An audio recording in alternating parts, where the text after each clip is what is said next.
guys, this is Comic Uno, and today I'm doing a review for Age of Ultron Book 6. I feel like this is, I think, half. We're up to the halfway point already of Age of Ultron. Not surprising, though. I feel like it's been coming out every week, so obviously this series is gonna go pretty quickly. We'll see what happens with this series. Some people like it, some people hate it. Not a lot of people love it. But, yeah, so this is Book 6. But let's talk about a little update I have before I talk about this issue. Which is I have 4 issues on Dark Avenger Inc. that I usually do on Comic Uno, which is Vibe issue 3, Green Lantern New Guardians issue 19, Ultimate Comics Wolverine issue 3, and also an advance review for Invincible issue 102. So if you want to go check out those reviews, just go in the description below and there'll be a link for Dark Avenger Inc. But let's talk about Age of Ultron Book 6. Very generic cover. This, honestly, the least interesting part of this series is the team going to the future in this issue. I'll talk more about that as we go along with this review, but remember that as you see this cover. And the art is not that great. Look at Captain America's face. I don't know if you could zoom in. Hold on.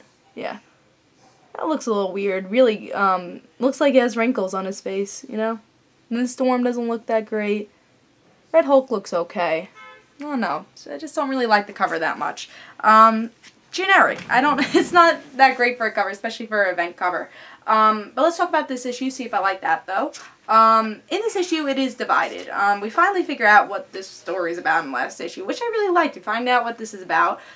So we get to see 2 people go to the past. If it's an invisible woman, you know, Sue, she goes to the past. She decides to ditch the other team, and goes with Wolverine to kill Ant-Man or stop Ant-Man or not do anything to Ant-Man. They haven't decided yet. But again, this is a really good tie-in with Wolverine and the X-Men, with Sue and Wolverine. So if you want to see more of their story, pick up Wolverine and the X-Men or watch my review for it.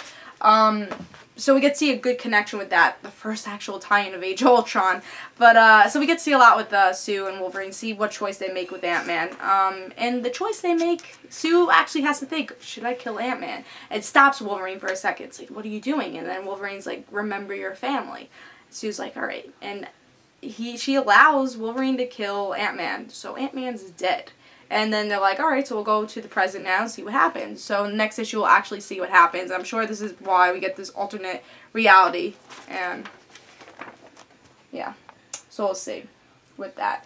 I'm guessing this is why these characters look really different. And I'm excited to see why these characters look really different and see what Sue and Wolverine will do. And now the useless part of this issue, which is the people going to the future. They're pretty much seeing the same stuff that we've been seeing throughout this whole entire series, except it's in the future, and it's at New York now. So really, there's like a waste of time for these people going into the future. I really hated this part of this issue. It was such a waste of time. And thank God it wasn't that much of the issue. I mean, it was half of the issue, but it's like the same thing. I'm like, come on, move on from this. And that was really frustrating about Age of Ultron. Really, a lot of these events do this. It's just, they do the same thing over and over again. Progress, like Sue and Wolverine progressed a lot in this issue.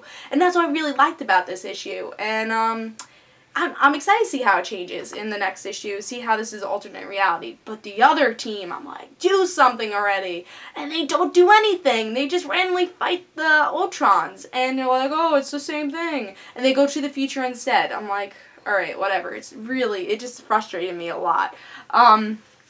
So that part I didn't like. But it's not a bad issue, because that's pretty much the same generic stuff we've been getting. But we do have good stuff in this issue, and I have to say that's with Sue and Wolverine, and that's what I've been enjoying with Age of Ultron, especially this week, is Sue and Wolverine in the past so far. And I saw the potential with the other issues, and finally we are getting some stuff with Age of Ultron. I don't think, I'm going to repeat this as much as with all my reviews, really, of Age of Ultron. I'm going to keep repeating this. I don't think this is a bad event. I really don't. I don't think this is a bad story. I don't think this is a great event, because nothing's really affecting the real world, the real Marvel Universe, so that's kind of frustrating, but it's not a bad story, especially again with Sue and Wolverine. This was really interesting, but then there's the generic stuff that the same thing happens over and over again that people are getting frustrated with, and I got frustrated with in this issue.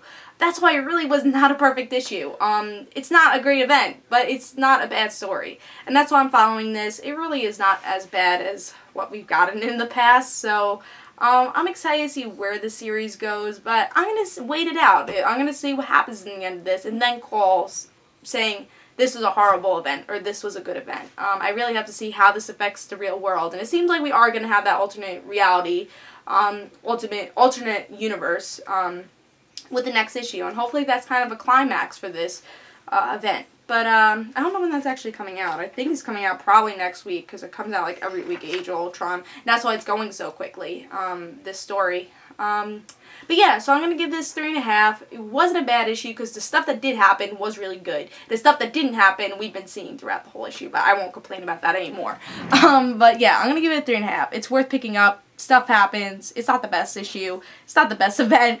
But I'm going to continue picking this up, and I can't say if this is a bad event until the end to see what happens to the Marvel Universe with this event. Because usually, honestly, it's usually the last issue that things happen. So, but I'm going to continue the series here, see where it goes, and I'll tell you guys if Age of Ultron's good. So far, it's not that bad.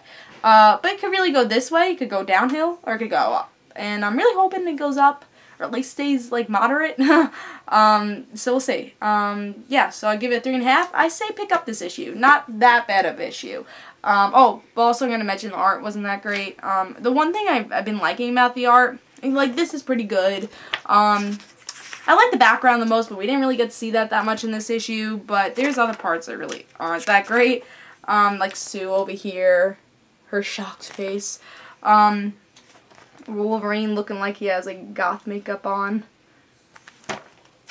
See, yeah, Wolverine closing his eyes over here. So yeah, there's facial expressions that aren't that great, but it's like a mixture of art, good and bad. So it's okay for an event. Yeah, so I say pick it up. This is Comic Uno, and don't forget to follow me on Twitter for Comic Uno and the Rad Situations. And I'll see you guys later. Bye, guys.